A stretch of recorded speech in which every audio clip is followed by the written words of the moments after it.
Түркістан облысының тұрғындары, Қазақстан Республикасының азаматтарына айтылатын бірден бір мәселе, өзбек тілінде болуы мүмкін, араб тілінде біздің елде рұқсат етілген, рұқсат етілмегендер уағыздап жатқандар бар да, ол біздің заңға келетіні, келмейтіндері бар.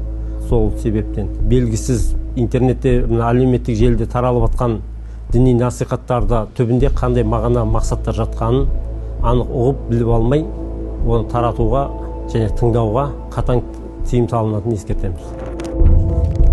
Діни алауыздық қоғамның бірлігі мен тұрақтылығына кері әсер ететін қауіпті құбылыс. Ол азаматтар арасында өзара сенімнің әлсіреуіне және қоғамдық келісімнің бұзылуына себеп болуы мүмкін. Сондықтан мұндай дүрдараздықты қоздыру ауыр қылмыс болып саналады. Бұл әрекет үшін қылмыстық кодекстің 174-ші бабында қылмыстық жауапкершілік қарастырылған. Әлеуметтік желілерде қоғамда алауыздықты қоздыруға бағытталған арандатушылық сипаттағы материалдар, діни уағыздар заңға сәйкес қатаң түрде қудаланады.